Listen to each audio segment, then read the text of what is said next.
So, aside from the wet and wet blending that's very smooth, we do a lot of even wash. Even wash is a shape that has no backgrounds, no puddles, no blotting, no streakiness, doesn't go anywhere near another object, doesn't have an edge. It's fast, fast, fast, it's clean, and it takes several tries to get a perfect one. The more you practice it, the better. The goal is to never have any backruns, which is what this is, cauliflower. Never have anything other than a perfect shape. The best one I've done so far today is this one. Sometimes the darker saturations are harder to get that effect, but when you're doing a glaze project, you'll do a dry over a dry and you get this interesting overlap. It's called a glaze. It only works when things are fully dry. But when you're doing a scale, and in this case, these scales are for intermediate, same exact thing. This is a great demo of what even wash is. And it just also happens to be a scale that's not blended. When you do an even step scale, you're dealing with even wash. That's it. And you can't let them touch. You have to do every other and let them sit for several hours. These I did already. I did 3 and 5.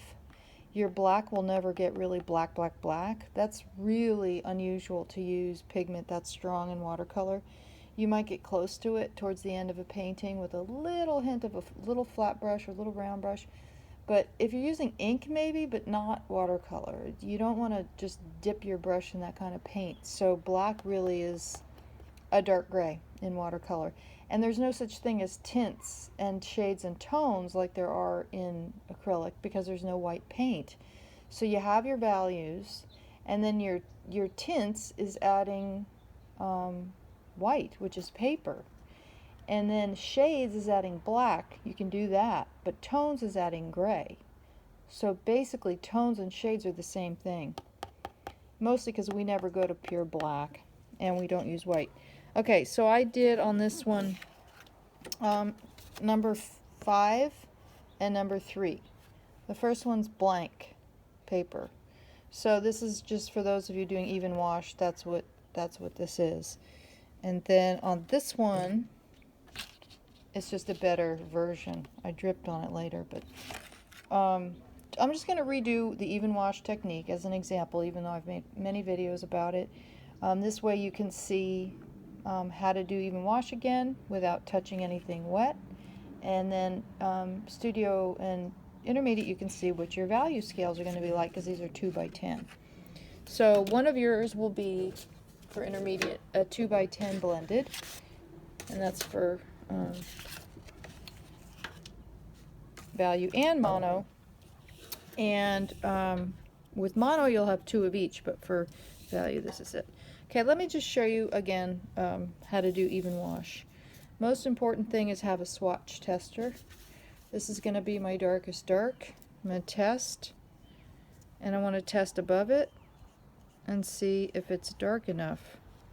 It almost is. Now it dries lighter, which is unusual. It's similar to ink and opposite of acrylic, that it will dry a little lighter, but that's fine as long as the steps are even and the whole scale dries lighter. That doesn't matter. Alright, I'm going to do this one. I like this one. I like this value. Okay, so when you do this, you want to hold your breath. Since these are fully dry, bone dry, I'm going to do this quickly. Quickly, quickly, quickly. Hopefully it won't dry out. I have just enough water on the brush. Now I made a mistake of going over, but I'm very happy with that. Even wash. Now I'm going to do the light one. Just because I'm happy with it doesn't mean it happens like that a lot. That was unusual. You never want to keep going back to it. Even if it's not perfect like I did that right there. I got a glaze by accident. Doesn't matter. I got a good even wash. Good even wash. Sometimes you have to change your water because it starts to all look the same. Okay, so now I want to make sure this has, you can lightly squeeze if it's a full brush, if it's watery not. if you don't have enough water, you're going to get dry brush. So you have to really test it and see.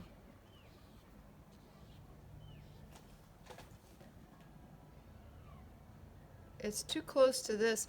The beauty of this is you can make these darker when they're dry. You just can never make them lighter. So keep that in mind. If you always err on the side of light, you'll be good. However, my even washes are good, and this is great practice for even washes. So always have lots of available options here.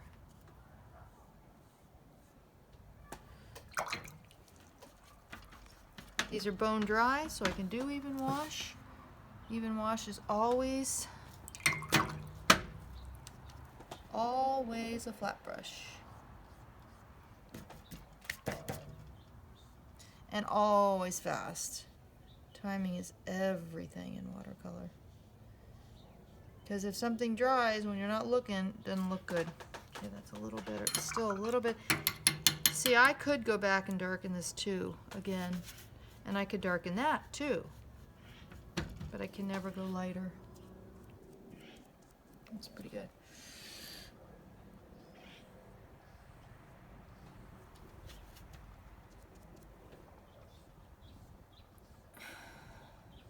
See a little puddly? See the puddlies?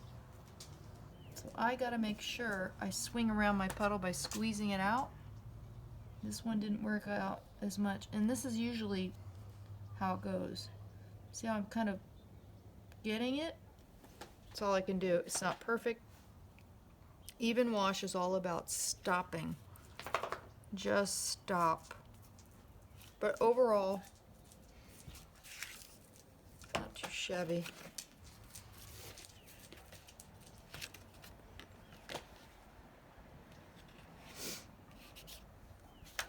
Now I can do this.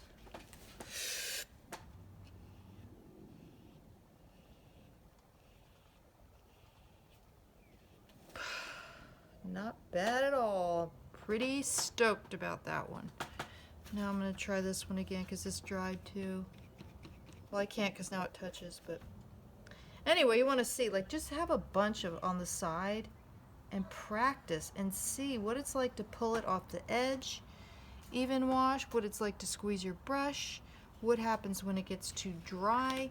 If your brush gets like that, like this, that's a big problem. It means you're not understanding the amount of water.